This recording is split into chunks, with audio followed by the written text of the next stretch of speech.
오늘은 어린이 주일입니다. 이런 상상을 해보았습니다. 우리 자녀들이 다 큰 다음에 우리가 다 늙었을 때, 그때 자녀들이 자기 자식들을 데리고 우리 앞에 와서 하는 말이, 아버지 어머니 저희를 이렇게 멋지게 길러주셔서 감사합니다.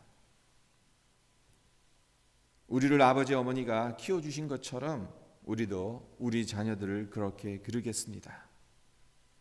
이러면 얼마나 좋겠습니까?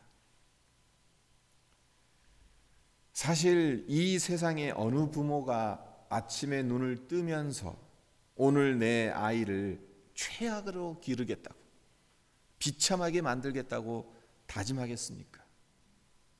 할 수만 있으면 야단치고 잔소리하고 모욕을 주고 말겠다, 이런 결심을 하는 부모가 어디 있겠습니까? 하지만 부모 노릇을 하다 보면 내 의도와는 다르게 거의 전쟁을 치르는 수준이 될 때가 얼마나 많습니까? 끝도 없이 일이 터집니다. 자녀와 충돌하게 되고 머리 뚜껑이 열리는 일들이 하루에도 몇 번씩 발생합니다. 자식을 정말 잘 키우고 싶은데 내 마음과는 달리 아직 버리지 못한 옛 성품들로 말미암아 아이들에게 상처를 줄 때가 얼마나 많은지. 자녀를 키운다는 것이 참으로 어렵습니다. 그리고 그렇기 때문에 기도해야 하고 말씀 속에서 지혜를 구해야 하는 것입니다. 이런 점에서 오늘 본문 말씀인 에베소서 6장 4절은 자녀 교육에 있어서 참으로 중요한 말씀이라고 생각됩니다. 사도 바울이 두 가지 원리를 제시하고 있죠. 하나는 금하는 것이고 다른 하나는 명하는 것입니다. 금하는 것은 자녀를 노엽게 하지 말라는 겁니다. 그리고 명령하는 것은 주님의 교훈과 훈계로 기르라는 것입니다. 이대로 하면 자녀 양육을 잘할 수 있다는 겁니다. 이와 반대가 되면 어떻게 되겠어요? 자녀를 노엽게 하고 주님의 교훈과 훈계가 빠진 양육을 하게 된다면 최악의 양육이 되겠지요. 우리는 어떻습니까? 우리의 자녀 양육에 문제는 없습니까? 이 시간 말씀을 통해 자녀를 양육하는 데 있어 무엇을 보완하고 무엇을 버려야 하는지 점검해 보는 시간이 되었으면 합니다. 먼저 자녀를 노엽게 하지 말라고 바울이 권면하고 있는데, 이렇게 말하는 이유가 무엇이겠습니까? 부모는 어디까지나 하나님으로부터 잠시 자식을 맡은 청지이기 때문에 이렇게 말한 것입니다. 내 배 아파 낳았다고 내 마음대로 할 수 있는 존재가 아니라는 것, 내 자식이기 이전에 하나님의 자녀라는 겁니다. 하나님께서 우리에게 자녀를 주신 것은 축복이면서 동시에 책임이 뒤따릅니다. 잘못된 양육으로 인해 자식들에게 상처를 주고 그들의 인생을 망가뜨리면 안 되는 겁니다. 인터넷에 보니까 자녀가 좋아하는 부모, 자녀가 싫어하는 부모 리스트가 있더라고요. 소개해드리자면 먼저 자녀가 좋아하는 부모는 이런 부모라고 합니다. 잔소리하기보다는 자기의 말을 경청해주는 부모, 공부하라는 말보다는 왜 공부해야 하는지 설명해주는 부모, 잘못했을 때 화내기보다는 이유를 알고자 하고 용서해주는 부모, 성적이 내려갔을 때 꾸지람하는 부모보다 격려해주는 부모, 공부에 집중이 안 될 때 영화를 보거나 음악을 들으라고 충고해주는 부모, 시험 기간에 공부하라는 말을 하기보다 맛있는 간식을 챙겨주는 부모, 가끔 사랑한다는 문자를 보내주는 부모, 자녀의 마음을 이해해주는 부모, 자녀를 기다려주고 믿어주는 부모, 실수를 인정하고 솔직히 사과하는 부모, 자녀의 감정을 존중해 주는 부모, 무조건 따라하라고 강요하기보다는 동의를 구하는 부모. 이와 반면에 자녀가 싫어하는 부모는 다음과 같습니다.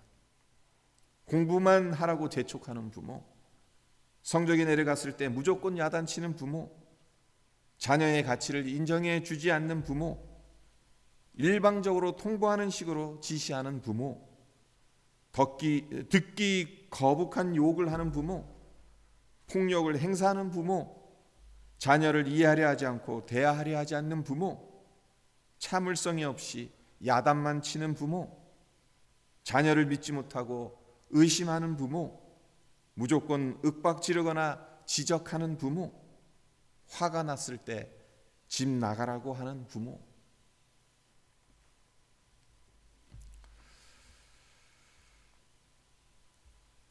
아이들이 말한 거니까 모두가 정답은 아니겠죠.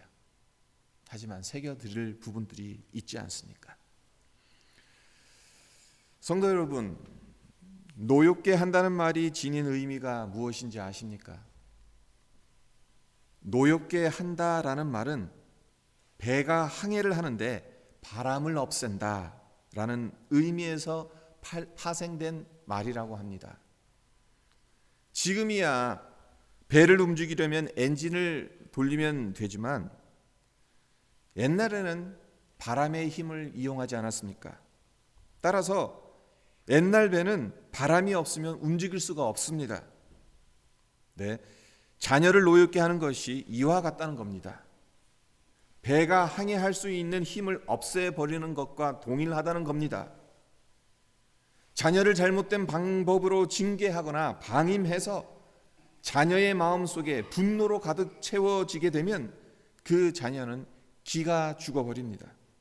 그래서 나중에는 더 이상 항해할 수 없는 배처럼 인생의 여정을 항해하는 데 필요한 힘과 의욕을 상실하게 됩니다. 어린이 주일을 맞이해서 우리가 우리 스스로를 점검해야 될 것이 무엇이겠어요? 자녀들을 잠시 맡은 청직이라는 사실을 우리가 상기해야 되지 않겠습니까? 그리고 자녀를 노엽게 하여서 상처를 주고 인생의 배를 항해하는 데 필요한 힘과 의욕을 꺾어버리는 우를 범하지 말아야 하지 않겠습니까? 자녀를 노엽게 하지 말라. 이 말이 사실 유교 문화 속에서 자라온 우리들에게는 참으로 힘든 말이에요. 어색한 말입니다. 자식들이 부모를 노엽게 하지 말라는 것은 이해하기가 쉬운데 부모가 자식들을 노엽게 하지 말라는 건 이거는 이해하기가 힘들어요. 하지만 성경이 우리에게 분명하게 말하는 것은 부모 역시 자녀들을 노엽게 하지 말라는 겁니다. 자녀가 인격적인 존재이기 때문에 나의 소유물이 아니라 하나님의 자녀이기 때문에 하나님이 주신 선물이기 때문에 그렇게 하라고 사도 바울이 이야기하고 있는 겁니다. 오늘 본문 말씀에서 부모들이 자녀들을 어떻게 대해야 하는지 두 번째로 이야기하는 것이 오직 주의 교훈과 훈계로 양육하라는 거죠. 여기서 특별히 오직이라는 단어에 주목하시기를 바랍니다. 이것은 다른 길은 없다는 뜻입니다. 자녀들을 세상적 방법이 아닌 하나님 안에서 믿음으로 양육하라는 말씀입니다. 네, 우리 자녀를 주 안에서 키워야 하는 것 우리가 너무나도 잘 알고 있어요.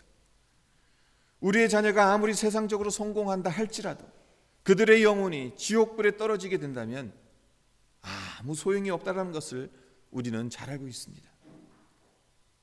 어릴 때부터 하나님 제일주의로 살도록 하나님의 말씀을 소중히 여기며 말씀에 순종하면서 살도록 가르쳐야 한다는 것 우리는 너무나도 잘 알고 있습니다. 그런데 문제는 이것이 말처럼 쉽지 않다는 겁니다. 가르친다는 것이 쉽지 않다는 거예요. 왜 그렇습니까? 생텍쥐베리의 유명한 소설 어린 왕자에 이러한 내용이 나옵니다. 세상에서 가장 어려운 일이 뭔지 아니? 글쎄요. 돈 버는 일, 밥 먹는 일. 세상에서 가장 어려운 일은 사람이 사람의 마음을 얻는 것이란다. 그렇죠. 사람의 마음을 얻는 것이 참으로 어렵습니다. 그렇기 때문에 가르치는 것은 더욱더 어려운 일인 거예요. 마음을 얻지 않으면 제대로 가르칠 수 없으니까요. 이런 점에서 자녀들을 가르치기 전에 그들의 마음을 얻는 것에 신경을 많이 써야 할 필요가 있다는 것을 우리가 기억해야 합니다. 그리고 할 수 있는 최선을 다해 자녀들에게 하나님의 말씀을 가르쳐야 하겠지요. 하지만 이것이 전부가 아니라는 것을 우리는 또한 알아야 합니다. 우리가 때때로 잊어버리는 중요한 사실이 하나 있습니다. 자녀들이 우리가 가르치는 대로 될 것이라고 생각하는데 전혀 그렇지 않다는 겁니다. 자녀들은 가르친 대로, 즉 들은 대로 배우는 것이 아니라 본 대로 배웁니다. 부모는 자녀의 거울이고 자녀들을 위한 인생 모델이라고 할 수 있습니다. 따라서 가르치는 것보다 더 중요한 것은 본보기가 되는 것이에요. 결국 문제는 나입니다. 제일 변화되지 않는 존재는 자녀들이 아니라 그들을 양육시켜야 할 나입니다. 그래서 가정상담학에서 자주 말하는 것이 뭐냐? 문제아는 없다는 겁니다. 문제 부모가 있을 뿐이라는 겁니다. 그렇습니다. 내가 변화된 만큼 자녀 또한 변하는 겁니다. 한 가지 더 생각해야 할 것이 있습니다. 그것은 다름 아닌 교훈과 훈계가 제대로 먹히려면 첫 번째 원리가 전제되어야만 한다는 겁니다. 첫 번째 원리가 뭐였습니까? 자녀들을 노엽게 하지 말라는 거였단 말이에요. 자녀들에게 노여움이 있으면 훈육은 그 효과를 보기가 힘들어요. 제 생각으로는 자녀에게 회초리 드는 것은 초등학교 때까지 해야지 그 이후에는 늦는다고 봅니다. 왜냐하면 사춘기 반항이 초등학교 5, 6학년 정도만 되어도 이미 시작하기 때문에 그렇습니다. 사춘기를 가리켜서 흔히 질풍노도의 시기라고 하잖아요. 아무 일 없는데도 반항하고 싶은 시기가 사춘기입니다. 낙엽 떨어지는 것만 봐도 그냥 눈물이 나오고 바람 부는 것만 해도 그냥 화가 나는 시기가 사춘기예요.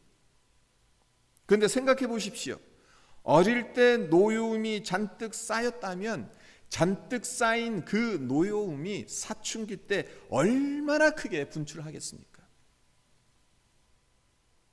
노여움은 아이가 부모에게 반항할 힘이 전혀 없는 서너 살부터 쌓인다고 해요.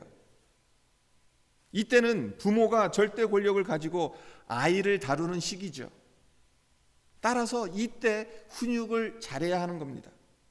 훈육을 하되 자녀들에게 노여움이 생기지 않도록 해야 한다는 겁니다. 그리고 그러기 위해선 언제 꾸중과 회초리와 벌을 받게 되는지를 명확하게 하지 않으면 안 된다는 거예요. 공정함과 일관됨이 중요하다는 점입니다.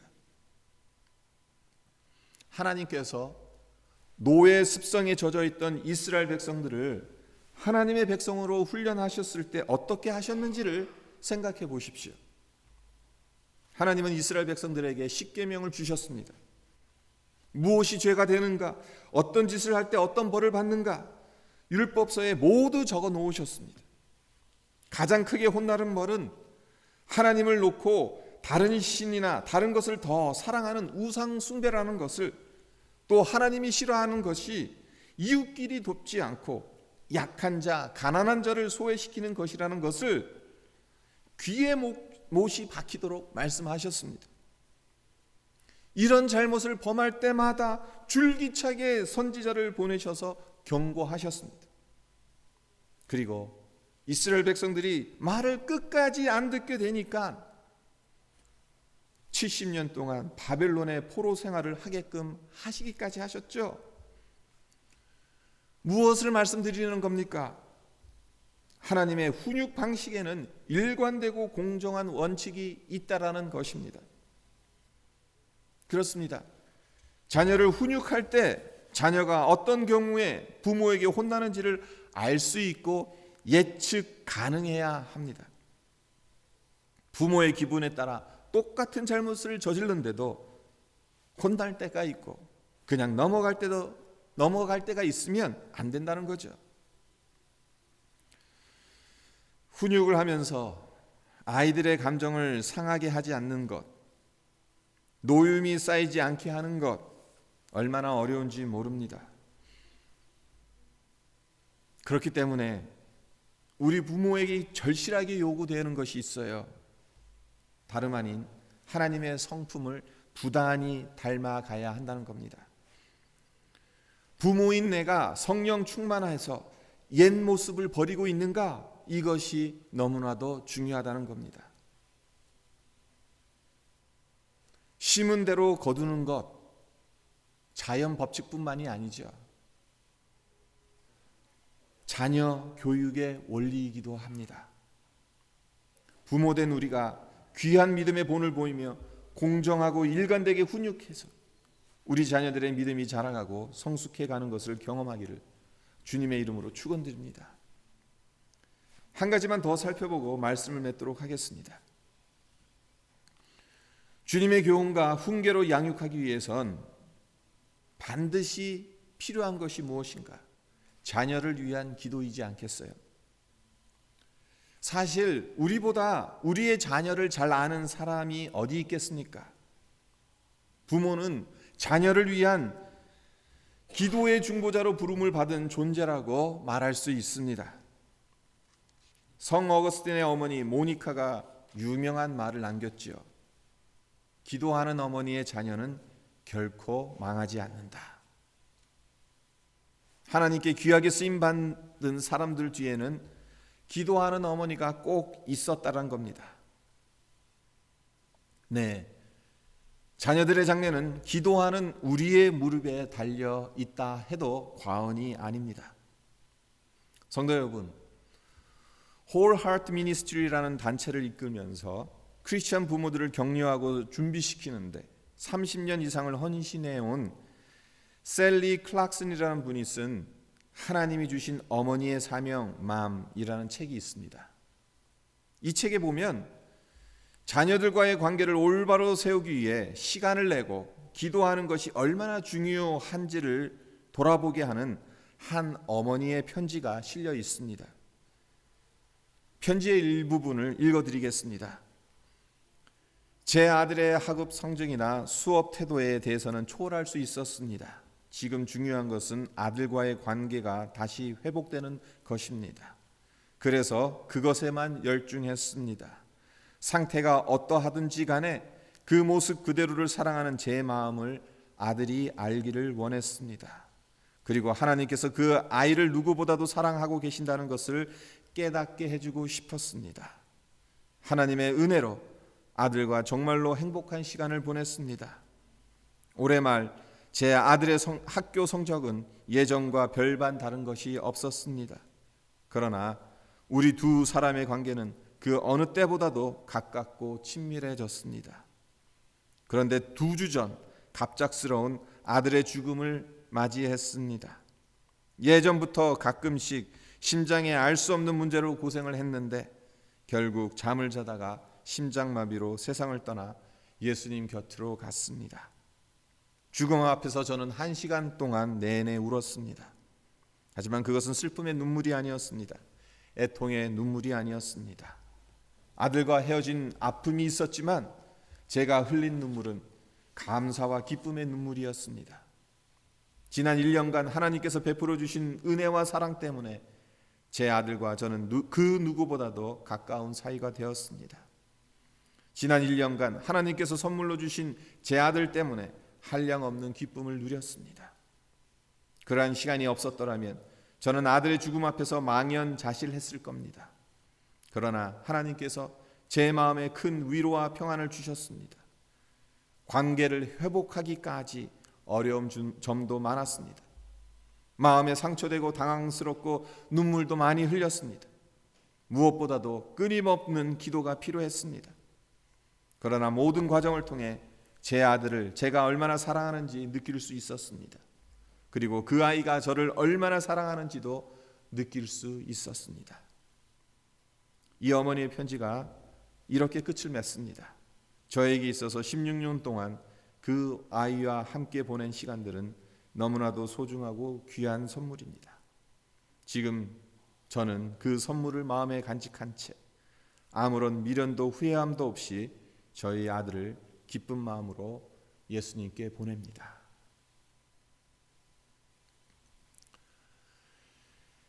자녀들이 건강하고 바르게 자라가기를 바라지 않는 부모가 어디 있겠습니까? 자녀를 위해 최선을 다하지 않는 부모가 어디 있겠습니까? 바라기는 사도 바울이 부모들에게 권면하고 있는 오늘 말씀을 따라 우리 자녀를 노엽게 하지 말고 오직 주의 교훈과 훈계로 양육하기를 위해서 기도에 힘쓰며 하나님의 성품을 부단히 닮아감으로 믿음의 본을 보이는 부모가 되기를 주님의 이름으로 축원드립니다. 함께 잠깐 오늘 말씀 묵상하면서 기도하도록 하겠습니다. 오늘 말씀 또 아비들아 너희 자녀를 노엽게 하지 말고 오직 주의 교훈과 훈계로 양육하라. 자녀를 소유물로 여기는 것이 아니라 하나님이 주신 선물, 인격적인 존재, 하나님의 자녀라는 것을 우리가 깨닫는다면 우리보다 힘이 없기 때문에 그들을 노엽게 해서는 안 된다는 것을 우리가 깨달아야 할 필요가 있습니다. 그리고 그것에서 머무는 것이 아니라 주의 교훈과 훈계로 양육해야 할 책임이 우리에게 있다라는 사실, 우리가 그것 또한 기억했으면 합니다.